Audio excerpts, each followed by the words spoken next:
Graça e paz de Jesus. Espero que todos estejam bem, com saúde, não é nesse tempo, que estamos sendo tão afetados por esse vírus. Hoje nós estamos recebendo aqui o Max, grande professor de filosofia, irmão e companheiro de caminhada.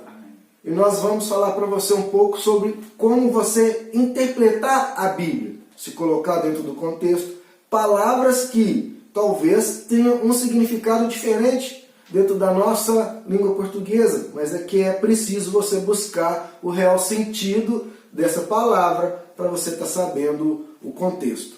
Eu sou o Marco Aurélio e vim trazer para você mais um pouco de conhecimento bíblico. Graça e paz de Jesus.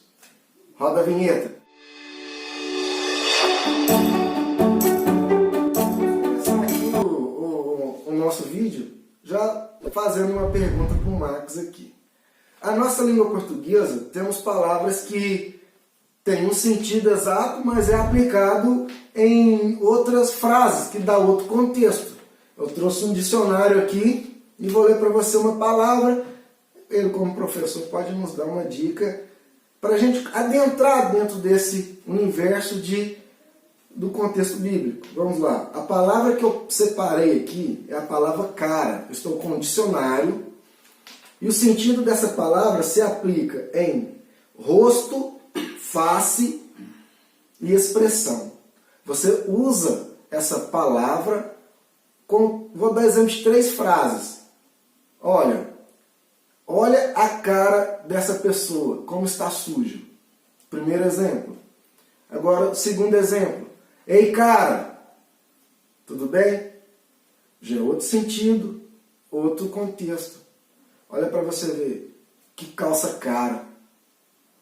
Então, usamos a mesma palavra com um sentido totalmente diferente. E isso, imagina na Bíblia, que tem aí hebraico, aramaico, grego, posteriormente latim, traduzido para o português. Que confusão que dá.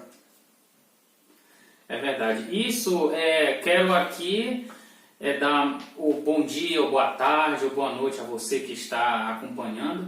E isso que ele está falando é uma verdade muito grande, porque a Sagrada Escritura, quando ela foi traduzida do aramaico para o hebraico, do hebraico ao latim, ao grego, do grego à Vulgata Latina. Aí nós temos que dar devida importância a São Jerônimo, mandado por Papa Damaso no século IV, e do latim para as línguas latinas, no caso o nosso português. Então, é uma sequência de traduções que em muitos casos são uma verdadeira traição. Tem palavras que não dão exatamente o sentido da origem da escritura, que ela dá outro contexto. E isso causa um impacto na nossa vida, porque esses textos interpretados de forma errada causam uma confusão tremenda. E devido a traduções que surgiram posteriormente, como algumas traduções aí a partir de 1500, o protestantismo, tem algumas traduções aí que Martinho Lutero não encontrou a palavra exata para traduzir para o alemão. Isso ocorreu. E isso é importante o que ele disse, porque o protestantismo ele é um sinal claro e evidente de que fora da Igreja Católica não pode haver uma interpretação acerca dos textos bíblicos. Uma das bases do protestantismo, o protestantismo é baseado em um tripé. E um desse tripé é exatamente a livre interpretação que Lutero, no século XVI, ele, no cisma que teve, que foi um cisma, a Revolução Protestante foi um cisma, e nisso ele deu essa possibilidade das pessoas terem esta voluntariedade de interpretação longe do magistério eclesiástico, que é um crime. Porque você tira um pouco da realidade do que é realmente o texto. Max, aqui. Um exemplo também, assim, que as pessoas não procuram estar chegando a procurar, o mapa ali da Palestina, no Novo Testamento, falando aqui da época de Jesus, ele veio do norte para o sul. E no norte você tem um lago, né, que fica dividindo algumas cidades, onde Jesus fazia a maior parte dos seus milagres, das suas curas. Para você ter uma ideia, em um versículo que fala que os mares, as águas estavam agitadas, os ventos estavam agitados, as ondas vinham, mas Jesus estava num lago. E na Bíblia é dita como um mar. Né? Se você pegar um mapa, a sua Bíblia, toda Bíblia tem um mapa. Se você pegar um mapa, no norte, você vê um lago. O mar, o Max, né? O mar está na costa. Você tem um conjunto de terras entre as cidades que Jesus ia, Cafarnaum, Magdala, Tiberíades, Caná. Então são lagos que tem ao redor dessa cidade. Um lago, e não um mar. E a palavra diz mar, mas é um lago. E a gente tem que entender o contexto, exatamente, a história, para você ver uma diferença. Jesus pregava para camponeses, isso, agricultores, né, pastores. isso. Você vê Paulo já pregava em outro contexto, né? Veio pregar para cidades, nas cidades, onde a vida, a cultura socioeconômica era diferente, era outra coisa. Girava em torno de outra coisa. Né? Em Éfeso, que tinha uma deusa, né? Tinha um templo, as coisas ali socioeconômicas giravam em torno de artefatos dessa deusa, imagens dessa deusa pagã. A palavra nos fala que quando Paulo converteu as pessoas, tudo foi queimado. Então, exatamente. Imagina a confusão, né? Você destruir todo um projeto ali socioeconômico da cidade, do lugar. Jesus fez isso no templo, onde ele tinha a questão religiosa do puro e o impuro. Isso, exatamente. E percebe-se que um dado também muito importante que não está na Sagrada Escritura, mas para nós católicos, eu estou falando, o nosso discurso aqui é para os católicos, tá? É um canal voltado para a religião católica. Exato. Se você for de outra denominação, pode ficar tranquilo, de consciência tranquila, mas o nosso direcionamento aqui é especificamente aos católicos. Não está na Sagrada Escritura, mas por conta de uma tradição magisterial eclesiástica, nós católicos batizamos as crianças desde o seu nascimento.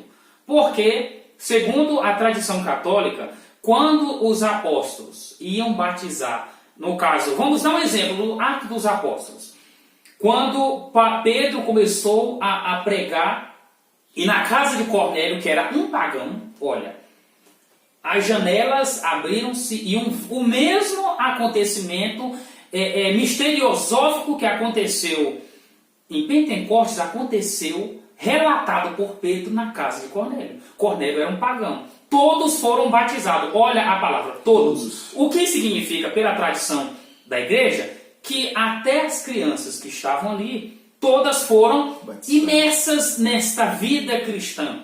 Por isso que, pela tradição católica, isso não está na Sagrada Escritura, mas é uma interpretação da igreja.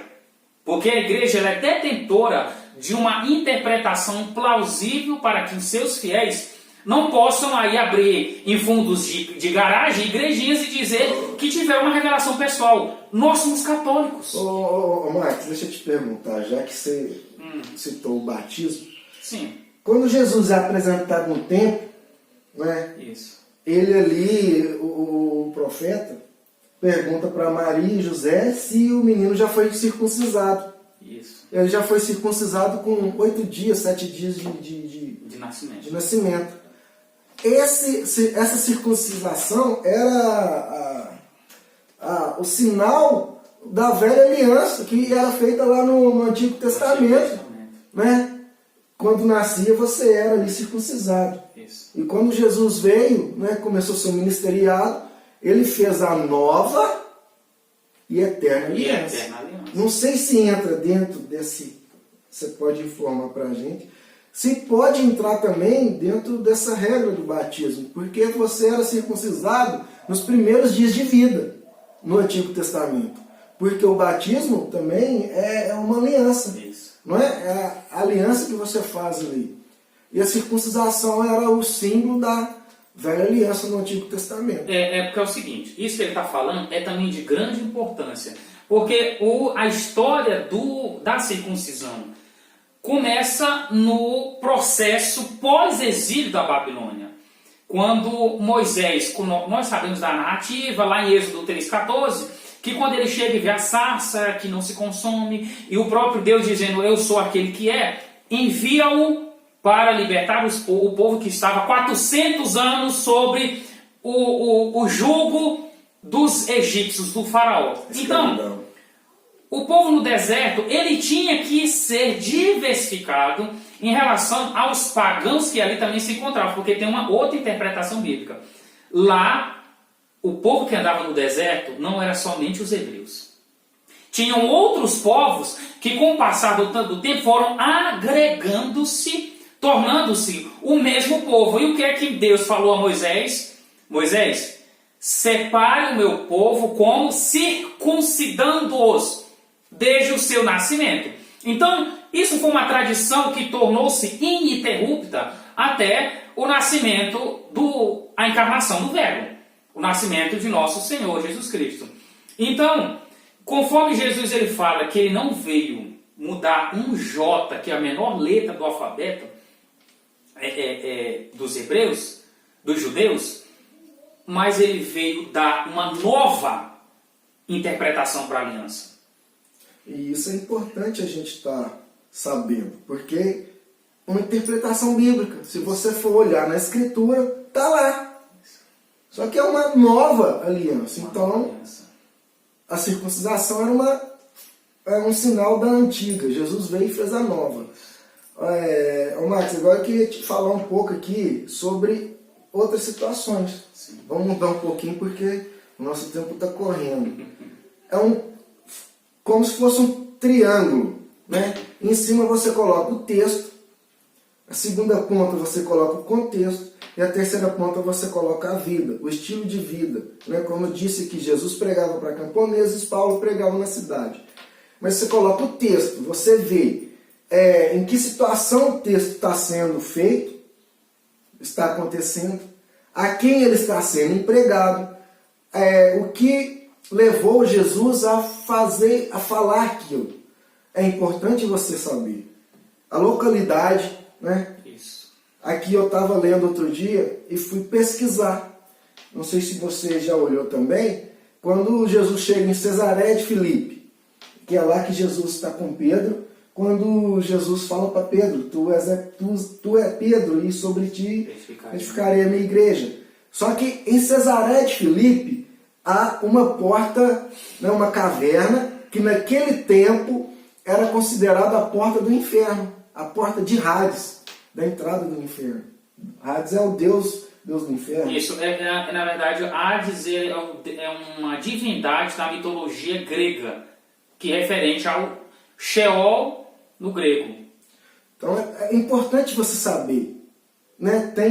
Na Bíblia apareceu esses lugares, vamos olhar, vamos procurar o que tem ali, para a gente estar se informando. Era costume daquela região falar que aquela caverna, está lá em Cesareia de Filipe, era a porta do inferno.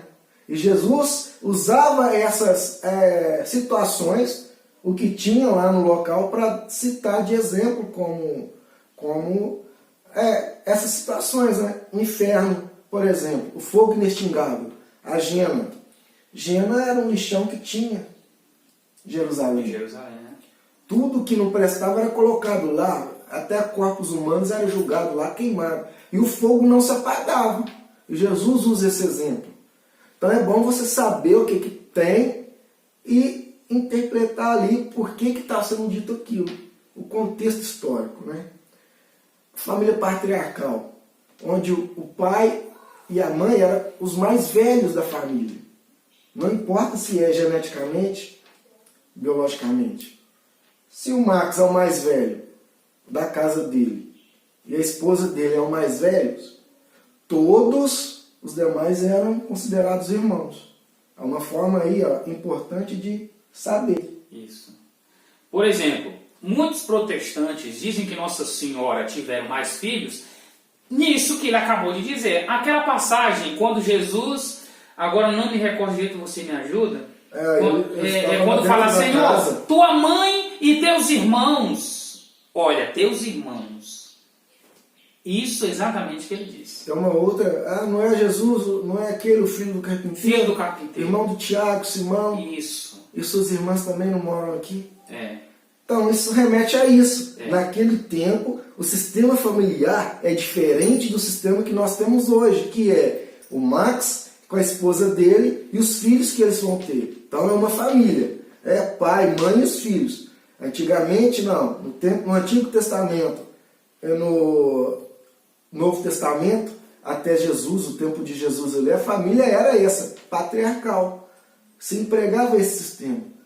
Então, se é cunhado, se é sobrinho, se é primo, são considerados irmãos.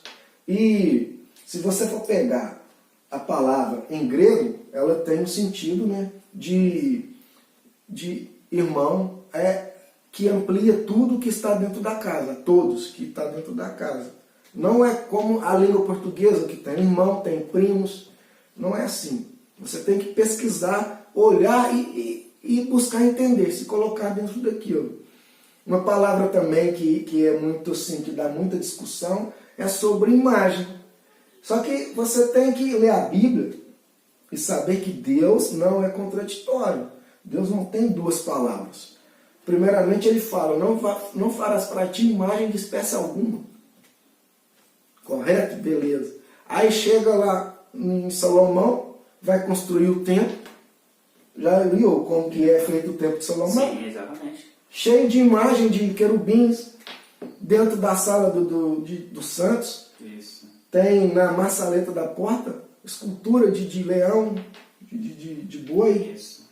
Não, em Números 21, Números 21, se você puder pegar a sua Bíblia, vai dizer o seguinte: quando os hebreus, em inúmeras diversas situações que eles foram desobedientes ao Senhor, uma das punições foi o quê? As serpentes que mordiam as pessoas e estas, por sua vez, morriam. Bem lembrado. O que é que Deus mandou Moisés de falar? Gente, bem isso lembrado. É super importante. Faça uma serpente de bronze e coloque-a para que todos possam vê-la. Quem olhar a serpente... E o que é uma serpente? Uma imagem. Uma imagem de bronze. Vocês não prestam atenção? Gente, Deus não é insano. Deus não é contraditório. Ele não vai ser um paradoxo em relação à sua essência. Se ele mandou fazer uma haste com a imagem de uma serpente, todos os que olharem para aquela serpente sejam curados. Gente, Deus vai desdizer o que ele falou em relação o não fazer de imagens. Mas, vamos interpretar, né? Olha bem. Veja bem, não é a serpente que cura, mas é o fato de você estar olhando para cima e reconhecendo a divindade de Deus. Age através dali. É o sentido. A imagem no original, ela tem duas palavras, que eidolon é igual a ídolo, e tem o ícone, né, que é o que te remete à grandeza de Deus. É o sentido dessa estátua. Isso. Você está olhando para cima, você está reconhecendo que Deus é maior que você. Você está abaixo de Deus. Você é inferior a Deus. Você está reconhecendo a divindade de Deus. Então, Deus não é contraditório. E no Novo Testamento, Jesus se compara à serpente levantada no deserto. Isso. E outra coisa, nessa mesma situação, ainda no deserto, olha o que percebe-se quando Moisés desce do monte. E engraçado, quando Moisés desce do monte, ele desce com o rosto luminoso. O que ele percebe? O povo fez o quê? Derreteu o ouro e fizeram uma imagem de um bezerro. Isso sim. Aí nós percebemos o quê? Isso não tem nada de ligação com a divindade de Deus. Isso é uma idolatria. Idolatria. Isso é totalmente diferente. Diferente. Totalmente Se diferente. você for pegar a passagem, as pessoas que fizeram lá esse dizer falam: eis o Deus que me tirou do exército, da escravidão. Da do escravidão. Egito. Exatamente. Aí está a idolatria, porque atribuiu a divindade de Deus a um objeto. É um objeto. Se você for pegar ao pé da letra essa interpretação errada, se você tiver isso aqui, ó, é errado. Se você tiver uma garrafa, é errado.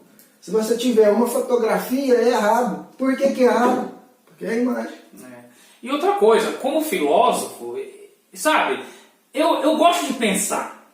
Gente, eu sou carismático do fogo. Do fogo. É mesmo. Mas, olha o calor que tá. mas nós temos que botar os pingos nos devidos is. Vamos lá. Prestem atenção. Quando Deus fala, façamos o homem a nossa imagem e semelhança. Você presta atenção? Gente, Deus Deus não é louco. Já está no início da criação. Isso, a nossa imagem. Façamos o homem a nossa imagem e semelhança. Por favor, você não interprete a Bíblia conforme você vê em certos noticiários, em certos canais. A verdadeira interpretação está na Igreja Católica Apostólica Romana e ponto. Você está entendido? Muitos pregadores aí, inclusive da própria renovação, eles desvirtuam, desnorteiam a própria palavra de Deus. Isso também é um perigo para os fiéis, inclusive agora nós estamos nesse isolamento social e em nome de Jesus eu proclamo a vitória de Deus sobre toda essa situação. Nas lives estão acontecendo os absurdos teológicos. Isso está confundindo mais as pessoas, sabe? Ô, Marcos, agora mudando só um pouquinho de assunto, dentro do termo bíblico, de você se colocar dentro ainda do contexto. A Bíblia Vulgata, a Bíblia católica que a gente usa, ela tem 73 livros. Né? São 7 livros a mais que a Bíblia protestante. E essas Bíblias, esses livros que não estão na Bíblia protestante, faz falta. Porque tira uma parte e dá margem para erros. Não é que entrou em contradição, mas é que Lutero não aceitou essa tradução grega. Isso, exatamente. Não é isso? Exatamente. Se eu estiver errado, você me É porque é o seguinte, ele quis colocar a tradução que ele fez para a língua vernacular, no caso, o alemão. Porque a língua oficial da igreja é o latim, não o latim clássico. Não é, porque eu tenho formação em latim e grego. É no latim eclesiástico, que é uma italianização do latim. E ele conseguiu tirar isso. E hoje, em muitos ramos da igreja, o latim ele não é aceito. E olha para você ver como que é grave isso. Livros de Esther e Daniel, na Bíblia Católica, tem uma parte mais extensa, porque ela foi terminada em grego. Isso. Olha. Na protestante, Esther e Daniel é mais curto, porque Lutero não aceitou essa parte em grego. Um dado fundamental aqui. A Bíblia Vulgata foi São Jerônimo. Isso. Traduziu para o latim. E foi a pedido de um papa. Você pega aí. Já tinha a Bíblia nesse tempo todo, a Septuaginta, a Bíblia de 70. Isso. E nela tinha hebraico, aramaico e grego. Tem estudiosos bíblicos que nos afirmam com documentos que os primeiros cristãos usavam a Bíblia grega. E isso é importante você saber, porque citações que estão no Novo Testamento do Antigo Testamento são citações em grego. Isso, exato. Aí já comprova a autenticidade dos cânon católico. Isso. Você vê, a veracidade, a autenticidade que a versão nossa, ela está completa. Os primeiros cristãos usavam a Bíblia grega. devido a esse fato importante. Isso comprova, né, irmãos? Com certeza. Então, olha, isso que nós estamos aqui debatendo, gente, é de suma importância. Porque, por exemplo, tem pessoas que têm medo ao ler o Apocalipse. Lê o livro do Apocalipse, e o livro do Apocalipse, ele tem grandes nuances com o livro de Daniel. Então, antes de você ler, procure uma resposta católica. Católica, porque isso que ele falou de São Jerônimo, quem mandou São Jerônimo no início do cristianismo, inclusive, São Jerônimo, ele teve, inclusive, partes que ele falava de Santo Agostinho. Eles eram quase cidadãos de uma mesma época. Papa Damaso, isso, enviou São Jerônimo para traduzir. E muitos aí não têm essa noção de que, gente, a Igreja Católica ela é aquela que conseguiu fazer Biblion, que é o quê? Uma palavra grega que significa compilado de livros. Tudo vem da Igreja. A separação por capítulos, versículos, porque isso não tinha nos papiros, isso não tinha nos pergaminhos. A humanidade deve à Bíblia um respeito especialíssimo à Igreja Católica Apostólica Romana. Porque a tradução da Bíblia veio após a Igreja. Não, a Igreja veio após a Bíblia. Exato. Tem diferença. Uhum. Muito grande. O papo tá bom. Tá bom. Gostoso demais de falar sobre isso, debater. Muito bom. Mas o tempo está correndo. Lá, já passou um tiquinho a mais. Mas é que é um tema muito gostoso de se falar, né? Muito bom. E rico e grandioso. Se a gente for ficar debatendo, a gente fica o dia inteiro. E haja memória para isso, né? A gente faz anotações, mas sempre no decorrer da conversa surge outros temas empregados dentro da base principal. E o assunto vai longe, né? E o assunto vai rendendo. Porque é um assunto extenso e gostoso de se falar. E várias pessoas não têm acesso a isso ou têm preguiça, tá, de procurar. Como eu te falei, a Bíblia, todas as Bíblias têm um mapa. Todas elas têm um mapa.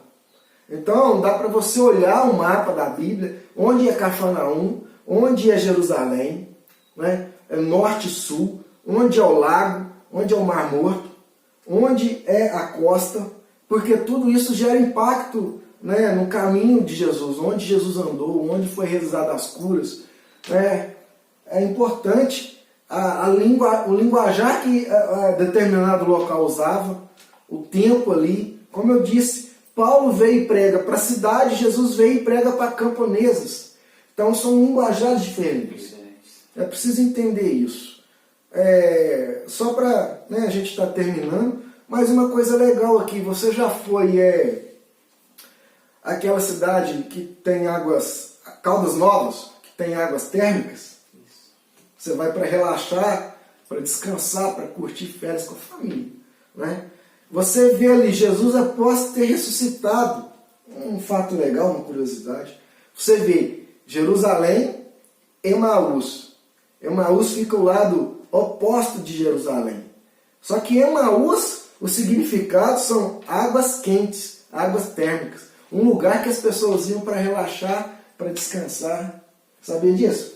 Desse detalhe, não. Tá vendo? É legal você procurar, porque você vai saber detalhes das coisas.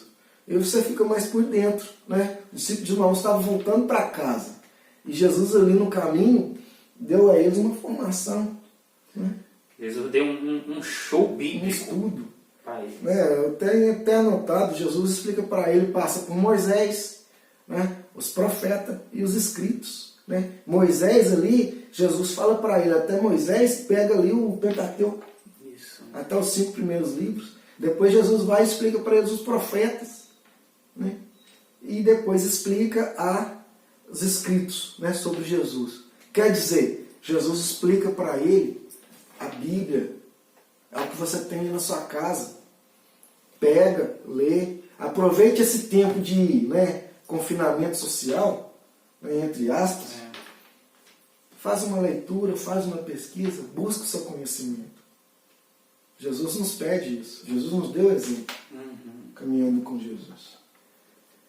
É isso, meus irmãos. Espero que tenham gostado desse bate-papo, que foi uma surpresa, né? Agradeço de coração ele ter aceito o convite, veio enriquecer ainda mais o nosso conteúdo. Eu te agradeço. Obrigado pela tua participação. Eu que agradeço, porque eu me senti lisonjeado ao ser convidado por ele a dar essa mínima contribuição aqui no canal. E muito obrigado também a você. Eu peço que você divulgue e peço que outras pessoas possam se inscrever, porque o canal é muito rico, muito bom. E é importante, né, você estar divulgando, curtindo, porque nos ajuda a estar espalhando o Evangelho, que é uma ordem de Jesus. Ide e espalhar o Evangelho.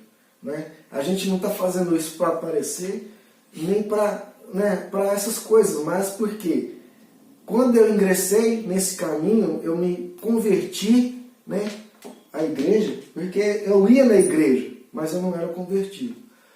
Conversando com as pessoas, eu senti essa necessidade. As pessoas não têm tanta informação e tanto conhecimento da palavra. Muito bem, chegamos ao fim, o tempo já está mais estendido. Agradeço você de coração que nos acompanhou até o final. Né? Deixa aqui mais um convite para a gente estar gravando mais um vídeo. Se Deus quiser, outras oportunidades virão. Amém. Amém. Grande abraço, fique em paz, paz de Jesus e amor de Maria. Salve Maria Imaculada.